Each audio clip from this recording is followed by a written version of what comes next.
They said Jamie wandered off. That's what the teachers told our parents.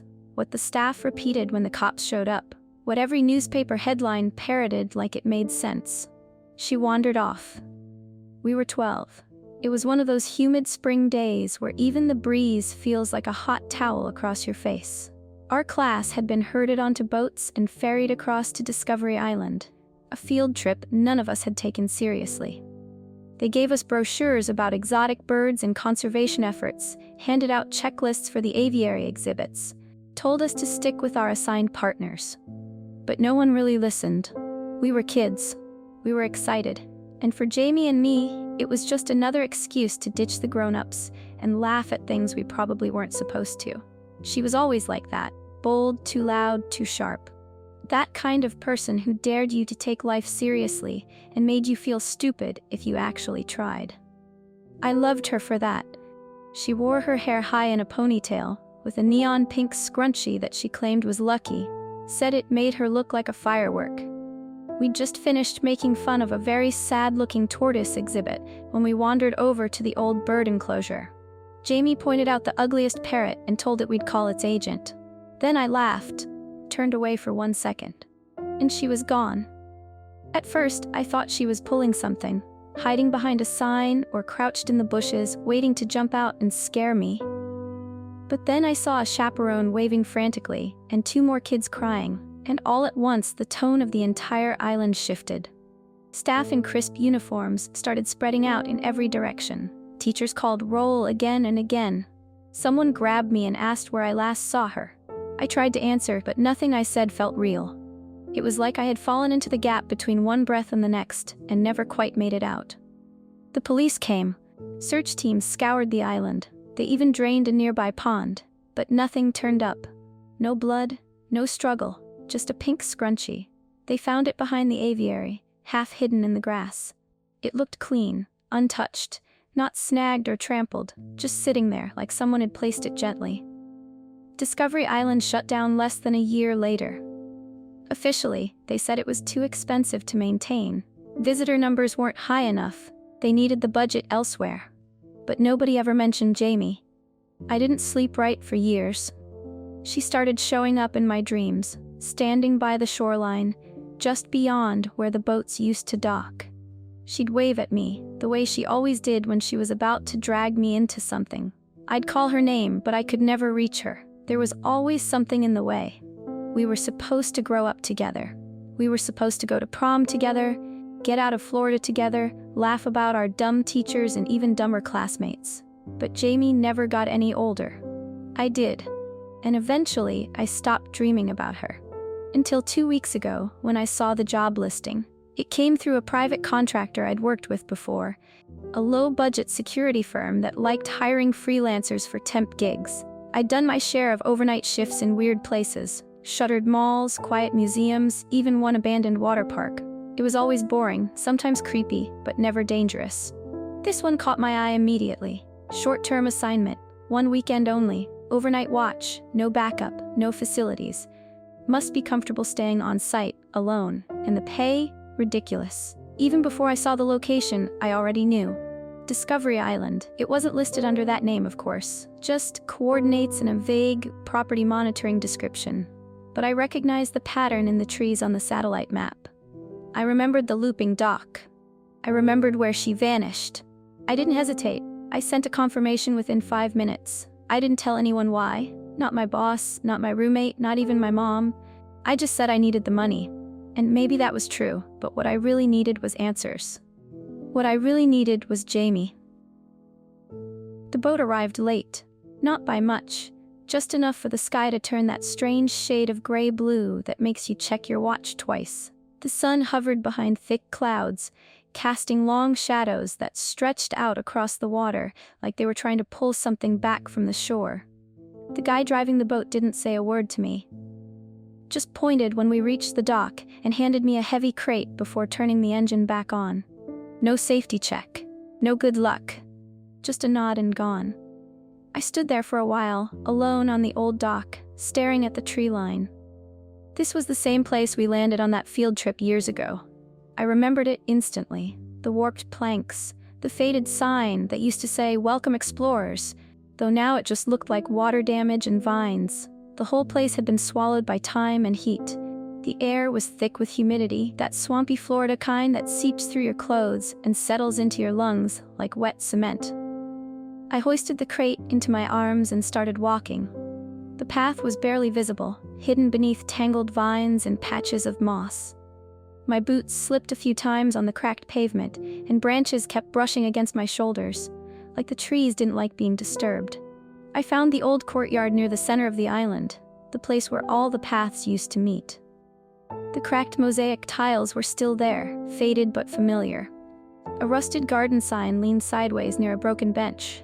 It read, "Discovery begins here." I dropped my backpack and the crate beside it and set up the tent just off the path. Nothing fancy, just enough to keep the bugs out and give me somewhere to sit once the sun disappeared completely. Once the tent was up, I finally opened the supply crate. Inside was the usual: batteries, canned food, matches, water, first aid kit. Tucked beneath the canned beans and an emergency radio was a folded sheet of laminated paper. It was old, creased in sharp quadrants and worn at the edges like someone had been carrying it for a long time. Across the top in bold red letters, "Rules for Night Security, Discovery Island. Read carefully. Memorize. Obey." I unfolded it slowly. Each rule had its own number, printed in all caps. 1. Do not speak to the parrots, even if they mimic your voice or say your name, especially if they say your name. 2. If you find a pair of binoculars anywhere on the island, destroy them immediately. Do not look through them. Do not take them with you. 3. Do not acknowledge any boats that arrive after sundown. They are not part of your shift. Do not signal back. Do not approach. 4. If you hear drums in the foliage, do not follow the sound. Stay on the cleared paths. They're the only things that belong to us now. 5. If the statues in the aviary have changed position, return to your tent and do not leave until sunrise. Lock the flap. Do not respond to knocking. Do not pray. 6. If you get lost, follow the cats. They remember what happened here. I let out a sharp laugh before I even finished reading. It felt like someone's idea of a joke, a late-night prank pulled by an overworked intern. Creepy bird island rules? Talking parrots? Haunted binoculars? It was like the script for a low-budget YouTube short. Still, I read it again, slowly. Each word sank in differently the second time. It wasn't the language that got me, it was the tone. There wasn't any flair, no clever phrasing or winks at the reader. Just cold, matter-of-fact instructions, as if the person writing them wasn't trying to scare anyone, just trying to help. I refolded the sheet and slipped it into my back pocket. Then I saw the map. It was tucked between two flaps in the crate's lid, printed on the same type of paper you'd find in an old brochure. Most of the island was labeled: aviary, herpetarium, dock, gardens, trails, but what caught my eye was the thick red ink near the top. Someone had circled a single structure, the aviary, not with a pen, with a permanent marker. Like whoever drew it wanted to make sure no one missed it. That's when I felt it. A shift in the air. Like the island had been holding its breath, and the exhale had just begun. I zipped up my tent, grabbed my flashlight, and looked at the sky. The sun was almost gone. The clouds above were dark now, rolling slow and heavy. Time to begin the patrol. Time to see if the rules were just a joke, or a warning. The silence didn't feel right. There's a kind that comes with being alone in the woods, still, quiet, peaceful. This wasn't that. This was the kind of silence that presses into your skin and makes you feel like something's watching. The kind where every step feels too loud, like you're disturbing something ancient that forgot how to be disturbed. I walked with my flashlight low, the beam skimming the cracked pathway ahead. The island had been split open by time. Trees had pulled apart the pavement in jagged seams. Vines hung down from every direction like curtains. No one had the nerve to pull back. I passed the old map kiosk first, barely standing, covered in mildew. The laminated trail routes faded into ghost shapes. Past that was the parrot sanctuary, or what was left of it. Most of the cages were collapsed. Rusted bars bent inward like something had pushed too hard from the outside. Some of them still had plaques. One said, "Luis, Hyacinth Macaw, loves to say hello." I stared at it for a second too long. The corners were blackened. I didn't want to know what from. I was just about to move on when I heard it. A dry, stuttering squawk, mechanical, like it needed oil. Then a voice, clear, familiar. "Where'd you go, Ellie?" I stopped cold. It had come from the rusted dome ahead, one of the larger cages still intact. And inside, hunched on a bent perch, was a parrot. Its feathers were tattered, dull gray with a few streaks of green.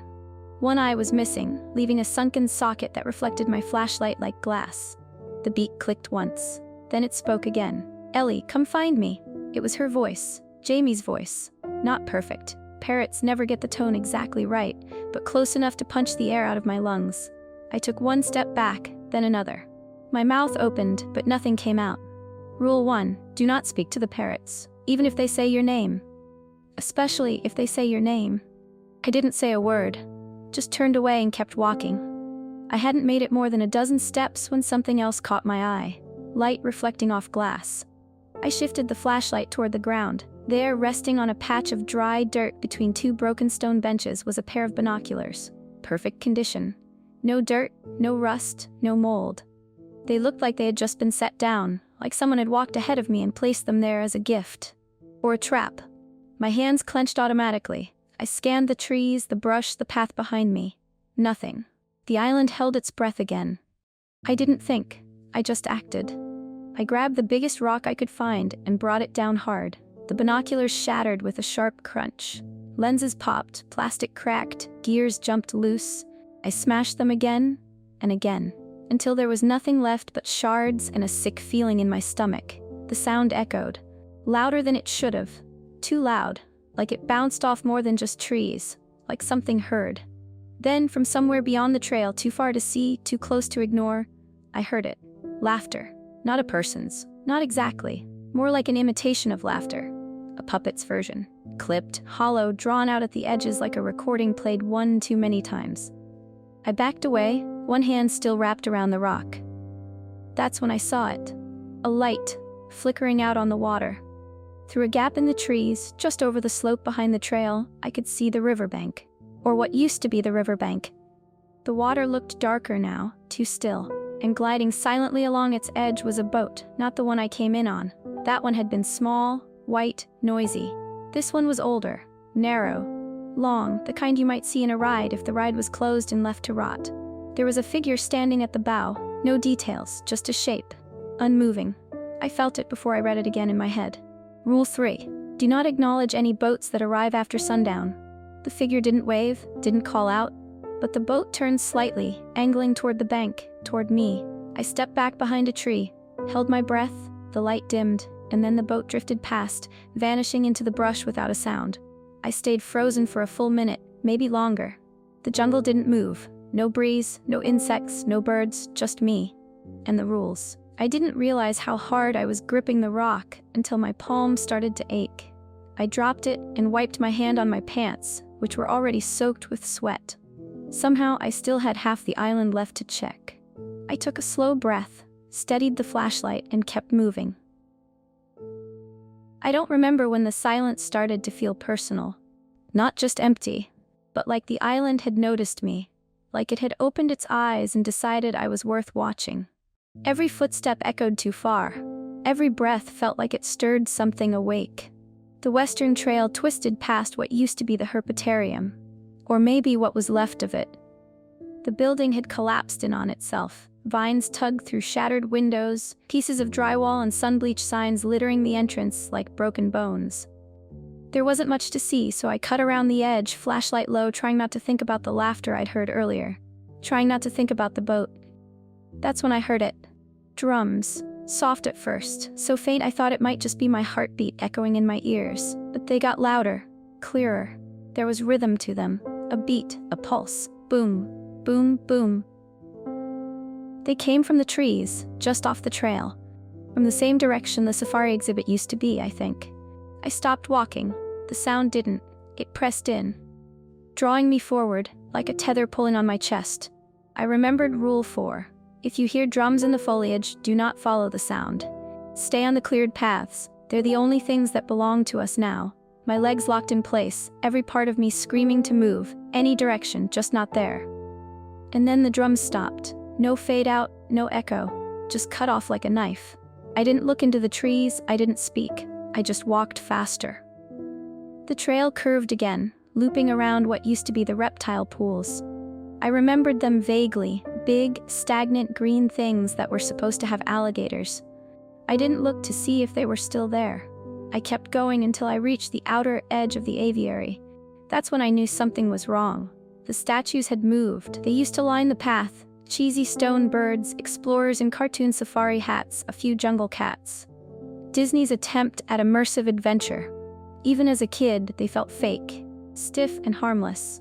But now, one of them was standing in the center of the path, a stone macaw, beak tilted up toward the sky, wings spread wide. That statue hadn't been there before. It used to be next to the entrance. I would have sworn to it. Behind it, the others were all misaligned, some turned, some leaning. One lay on its side in the mud, its head twisted at a bad angle. The flashlight shook in my hand. Rule 5. If the statues in the aviary have changed position, return to your tent and do not leave until sunrise. Lock the flap. Do not respond to knocking. I didn't wait. I turned and ran. Not a sprint, just fast enough to trip if I wasn't careful. The path blurred in my peripheral vision, trees whipping past like arms reaching. I didn't stop until I saw the courtyard again, the tent glowing faintly in the flashlight's beam. I dove inside, zipped the flap shut, and killed the light. Then I waited. Minutes dragged. I sat in the dark, curled into myself, sweat dripping down the back of my neck. Then I heard it. Shuffling. Right outside the tent. Grass and gravel crushed under slow, dragging steps. They circled once, then twice.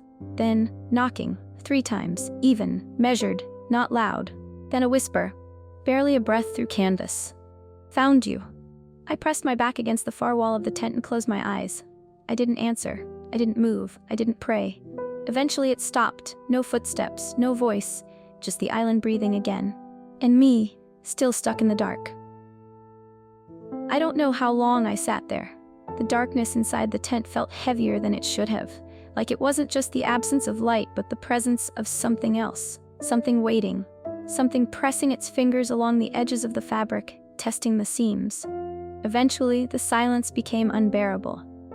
I needed air. I unzipped the flap just enough to peek out.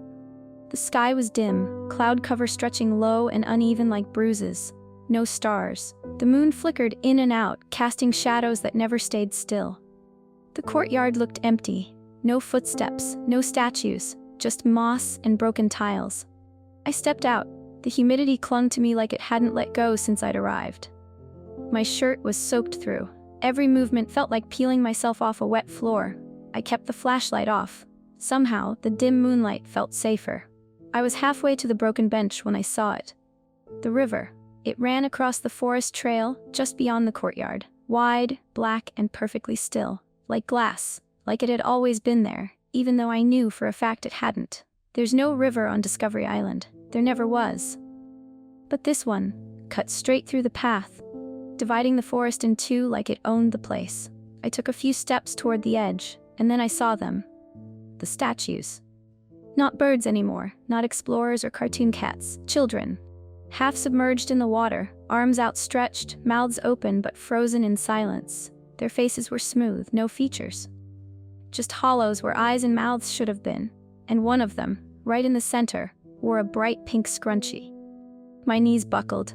It was Jamie, or what was left of her. My brain screamed to run, but my feet wouldn't move.